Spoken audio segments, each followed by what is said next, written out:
اپنے ناجائز باتوں کو منوائیں گے، یہ طریقہ کار تو نہیں ہوتا ہے. یہ تو کسی بھی دنیا میں میرے خیال میں اس طرح نہیں ہوتا ہے. اگر یہی چیز ہونا ہے تو میرے خیال میں بہت سارے معاملات جو ہیں کورٹوں میں مختلف لوگوں کے کیسز چل رہے ہیں، پھر پورا پاکستان روڈ پر آ کر بیٹھ جائے. تو ہم نے تو اپنی طرف سے ہر کوشش کی، ہر طریقہ جو سیاسی طریقہ ہوتا ہے.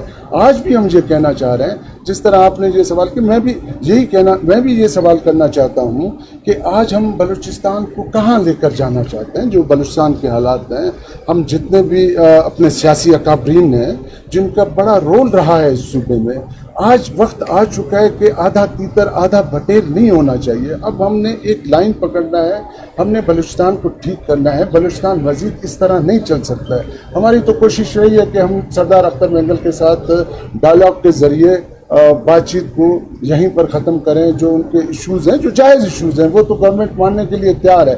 کچھ اس طرح کے ایشوز انہوں ضد ہے کہ جی فلاں کو آپ رہا کریں. تو یہ کچھ چیزیں کورٹ کے میٹرز ہیں. اگر کورٹ کے میٹرز روڈوں پہ طے ہوں گے تو پھر میرے خیال میں کورٹوں کو بند ہونا چاہیے. یہ کوئی بنانا اسٹیٹ نہیں ہے. پاکستان کا اپنا ایک آئین یہاں پر موجود ہے، آئین کے مطابق چیزیں ہو رہی ہیں. سر، آپ نے ابھی بات کی کہ سردار اختر مینگل سے بات چیت ہو رہی ہے. سردار اختر مینگل نے ایاز صادق سے بات چیت کی، وہاں سے آپ کو کیا انسٹرکشنز آئی؟ جو گزارشات وہاں پہ کی گئی، نون لیگ بحیثیت گورنمنٹ کا حصہ ہوتے ہوئے اس سے کس حد تک برج کا کردار ادا کر رہی ہے؟ ایک سیکنڈ تھنگ یہ ہے کہ آپ نے کہا کہ سردار اختر ریاست کے خلاف بات کر رہے ہیں. گورنمنٹ کا جب بیانیہ فیل ہو جاتا ہے یا وہ چیزیں بہتر نہیں لگتی تب ریاست کی طرف لوگوں کی انگلیاں اٹھتی ہیں.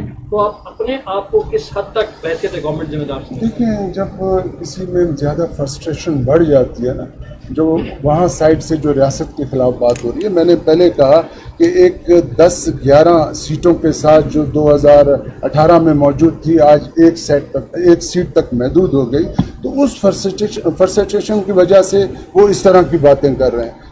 گورنمنٹ نے تو ان کو ہر لحاظ سے بات چیت، رسپیکٹ، جو ان کا ڈیو بنتا ہے، ہم ہر حوالے سے ان کی رسپیکٹ کرتے رہے. لیکن ان کا طریقہ کار جو تھا نا وہ عجیب ہے. وہ بس بضد ہے، وہ بس ایک ضد پہ ہیں کہ جی ضد پہ چیزیں نہیں چلتی ہیں. چیزیں جو ہیں وہ پولیٹیکلی انداز سے دیکھی جاتے ہیں، مانی جاتی ہیں. جس میں کوئی راستہ ہو، جو راہ ہو، لیگلی چیزیں ہوں، تو اس کے لیے تو گورنمنٹ آج بھی تیار ہے. جہاں تک آپ نے سردار ایاز صادق صاحب کی بات کی، تو میں دوبارہ ادھر ہی آتا ہوں کہ ہم نے ہماری قیادت نے ان سے بالکل رابطہ کیا، ان سے بات کی، ان کو یہی کہا کہ جی ان چیزوں کو پولیٹیکلی دیکھیں. لیکن مجھے سمجھ میں نہیں آ رہا ہے کہ سردار اختر مینگل صاحب جیسا شخص جو بڑا ہی اس بلوچستان میں وزیر اعلیٰ بھی رہے ہیں اور کئی دفعہ MP رہے ہیں، ان کے والد صاحب وزیر اعلیٰ رہے ہیں، آج وہ ایک ضد پر آ کر رک گئے.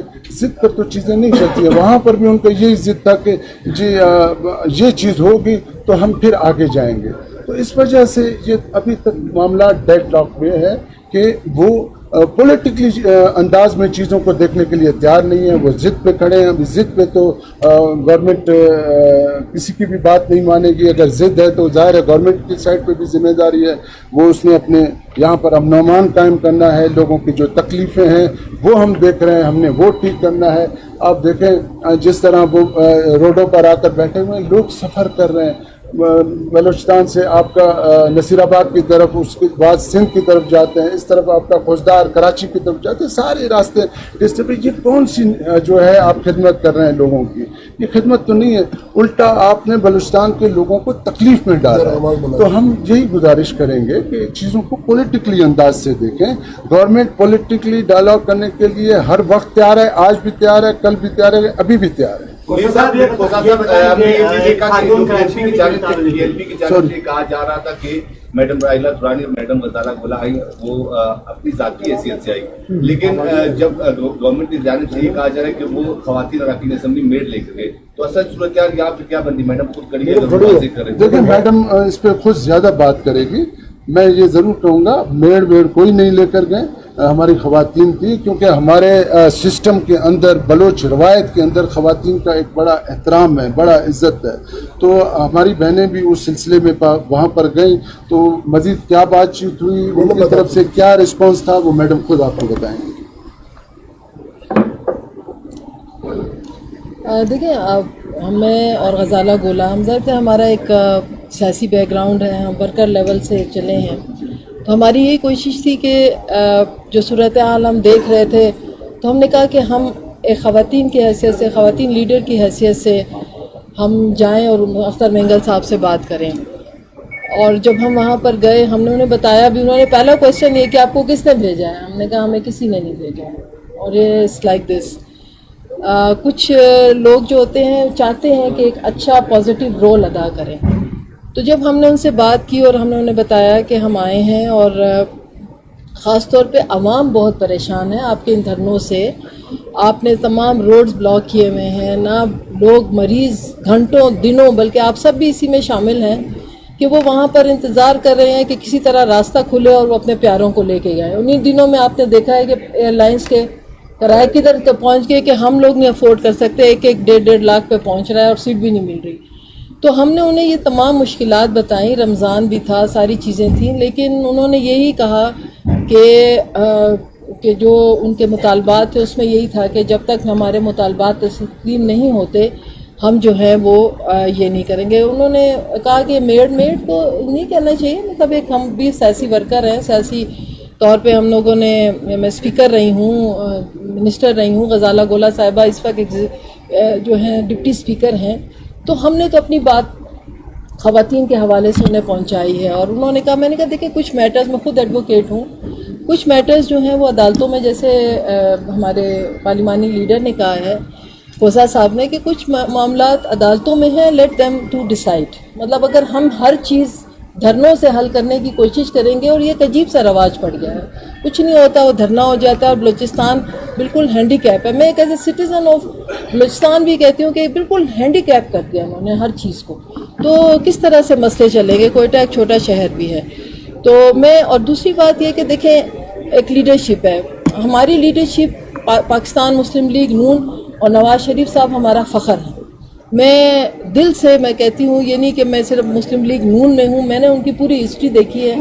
انہوں نے ہمیشہ, ہماری لیڈرشپ نے اور ہمارے لیڈر نے پاکستان کی بات کی, پاکستان کی سلامتی کی بات کی. ہمیشہ وہ جہاں بھی, چاہے بلوچستان ہے چاہے کہیں ہیں, انہوں نے ہمیشہ بلوچستان, ہماری لیڈرشپ نے اس وقت بھی ہم پاکستان کے بچانے کے لیے سیاست میں بیٹھے ہوئے ہیں. تو اتنے ہمارے لیڈر کو اگر کوئی غلط الفاظ کہے گا ہمارا دل دکھے گا. ہم نہ کسی کے لیے برے الفاظ کہتے ہیں, نہ ہماری ایسی تربیت ہے. تو ہم چاہتے ہیں کہ ہمارے لیڈرشپ کے لیے بھی ایسا نہ کہا جائے. اور سب سے بڑھ کر یہ کہ انہوں نے ہمیشہ بلوچستان کی, خاص طور پہ اگر بات کروں, انہوں نے قوم پرستوں کے سر پہ ہمیشہ ہاتھ رکھا ہے. آپ نے مثال دیکھی ہوگی, جب میں اسپیکر تھی اس وقت انہوں نے نیشنل پارٹی کو وزارت اعلیٰ دی, پہلے دی انہیں, جبکہ ہم ناراض بھی ہوئے, لیکن انہوں نے کہا نہیں, بلوچستان کے قوم پرستوں پہ انہوں نے ان کے سر پہ ہاتھ رکھا. اور یہ سارے اس وقت ان کے ساتھ تھے. تو مجھے نہیں سمجھ آ رہی کہ اس وقت سردار اختر مینگل صاحب محترم ہیں, انہوں نے, ان کا ایک سیاسی بیک گراؤنڈ ہے ہمارے لیے, لیکن اس وقت یہ بات اس حالات میں جب کہ بلوچستان ایک انٹرنیشنل لیول کی صورتحال اختیار کر گیا ہے, اس وقت انہیں اس طرح کے سچویشن میں نہیں لانا چاہیے. اس وقت ہمیں اپنے ریاست کی بات کرنا چاہیے. یہ بتائیں پہلی بات. اور دوسری بات یہ کہہ رہے ہیں کہ ایک خاتون کراچی میں بھی گرفتار ہوئی تھی, 3 دن کے بعد ایم پی او وزیر اعلیٰ سنگھ نے واپس لے کے اس خاتون کو رہا کر دیا. تو آپ لوگوں کی ایسی کیا مجبوری ہے کہ وہ ایم پی او واپس نہیں رہ سکتے, اور آپ کے اختیارات انہوں نے سوال اٹھا؟ دیکھیں جی, سندھ کا اپنا ایک ایشو ہے, وہاں کے اپنے معاملات ہیں, وہاں اس کے اپنے لا اینڈ آرڈر کے سلسلے ہوں گے, وہ اس تحت دیکھ رہے ہیں. یہاں پر جس طریقے کا رویہ رکھا گیا وہ سب آپ لوگوں کے سامنے ہے. یہاں پر جس طرح ٹرین پہ حملہ ہوا اور اس کے بعد جو یہاں پر لاشیں آئیں, یہ میرے خیال میں اس کو ریپیٹ کرنے کی ضرورت نہیں ہے, وہ سب آپ لوگوں کو پتہ ہے. جب اس طرح کا عمل ہو تو آپ مجھے بتائیں کہ کس طرح رہائی ملے گی. یہ ابھی ڈیسائیڈ کورٹ نے کرنا ہے, ہم نے نہیں کرنا ہے. اور جہاں تک آپ نے کہا کہ وہ کنٹینرز کی بات کی آپ نے, دیکھیں ایک بہت بڑا ایک کاروان اگر اس شہر کے اندر آئے, پہلے ہم نے دیکھا کہ ڈاکٹر مارنگ یہاں پر بیٹھی رہی تو اس شہر کا کس طرح حالت تھا, کس طرح اس شہر کو مفلوج کیا گیا. سردار صاحب کو تو گورنمنٹ نے آفر بھی دی, میرے خیال میں وہ ایک اسٹیڈیم تھا کہ آپ وہاں تک آ جائیں, تو ہم آپ کو سیکورٹی بھی میرے خیال میں دیں گے، ہر حوالے سے ہم آپ کا وہاں پر خیال بھی رکھیں گے، لیکن انہوں نے نہیں مانا۔ وہ اپنی مرضی سے یہاں پر آ کر پورے جب وہ یہاں پر آتے میں سمجھتا کہ شہر کا سچویشن بھی خراب ہوتا، جو آج کل کے حالات چل رہے ہیں آپ لوگوں کے سامنے ہیں، لا اینڈ آرڈر کی سچویشن بھی خراب ہوتی۔ تو گورنمنٹ کی ذمہ داری ہے کہ ان سب کو دیکھنا، ان چیزوں کو ٹھیک کرنا ریاست کی ذمہ داری ہے۔ ریاست نے اپنی ذمہ داری نبھائی ہے، اور میں پھر یہ کہوں گا کہ ان کا وہاں پر زیادہ بیٹھنا بڑا غیر مناسب ہے۔ ہم آج بھی اس فورم پہ یہ کہیں گے کہ وہ مہربانی کر کے پولیٹیکلی لحاظ سے گورنمنٹ کے ساتھ ڈائلاگ کریں، ہم تیار ہیں، اور ہم ہر اس کی جو جائز مطالبہ ہوگا، جائز بات ہوگی جو گورنمنٹ کی طرف سے ماننے والی ہوگی، تو مسلم لیگ نون بھی انشور کراتی ہے کہ وہ انشاءاللہ تعالی ہم اس بات کو مانیں گے۔ ہم چاہتے ہیں کہ اس صوبے کے جس طرح کے معاملات ہیں، اب ان کو بھی یہ دیکھنا ہوگا۔ یہ دیکھیں، ان کا میں پھر کہتا ہوں، 1000 اختلافات کے باوجود اس صوبے کے اندر ان کا ایک بڑا کنٹریبیوشن ہے۔ تو میں صرف BNP مینگل نہیں، باقی بھی جتنے پارٹیز ہیں ان سے بھی یہ گزارش کروں گا کہ آ کر مل کر بیٹھنا چاہیے۔ اب ہمیں اس صوبے کو اس طرح نہیں ہم آگے لے جا سکتے ہیں، ہم نے ابھی ڈیسائیڈ کرنا ہے سب نے مل کر کہ اس صوبے کو کس طرح آگے لے جایا جائے۔ تو میرے خیال میں اب اس کی اشد ضرورت ہے کہ جتنی جلدی ہو سکے، جتنے اکابرین ہیں مختلف پارٹیز کے، تو سب کو بیٹھ کر اس مسئلے کا حل نکالنا چاہیے۔ سر صاحب ایک بات بتائیں کہ لگتا ہے ایسا ہے کہ گورنمنٹ کے اندر بھی اب پیدا کیا جا رہا ہے۔ میڈم کہیں تو یہ تھا کہ تعصب کی جیت چکے، یہ حکومت میں ہے تو حکومت کی طرف سے گئی ہیں، لیکن یہ اپنی ذاتی حیثیت سے گئی۔ چیئرمین سینٹ بھی گئے تو لوگ یہی سمجھ رہے تھے کہ گورنمنٹ کی طرف سے گئے، جبکہ سردار اختر کا یہ کہنا ہے کہ وہ ذاتی حیثیت سے ہے۔ لگتا ہے کہ گورنمنٹ کو بھی غلط گائیڈ کیا جا رہا ہے اور وہاں بھی صحیح بات نہیں پہنچائی جا رہی۔ دیکھیں، مجھے بھی سردار صاحب کی طرف سے پتہ نہیں ہے، لیکن گورنمنٹ کا پہلے دن سے ہی کوشش تھا کہ اس کو پولیٹیکلی انداز سے ہم ڈیل کریں، تو اسی کے نتیجے میں ہمارے بہت سارے وزراء گئے، ہماری فیمیل منسٹر صاحبہ گئیں، ایون کہ ڈپٹی ہمارے اسپیکر صاحبہ گئی، یہ سب ظہور بلیدی صاحب گئے، اس کے ساتھ میرے خیال میں شعیب نوشروانی صاحب تھے، بخت کاکر صاحب تھے، بہت سارے لوگ گئے۔ ہمارا تو پہلے دن سے ہی کوشش تھا کہ اس معاملے کو، اس ایشو کو ڈائلاگ کے ذریعے ہم حل کریں، جو سردار اختر مینگل کے جائز معاملات ہیں۔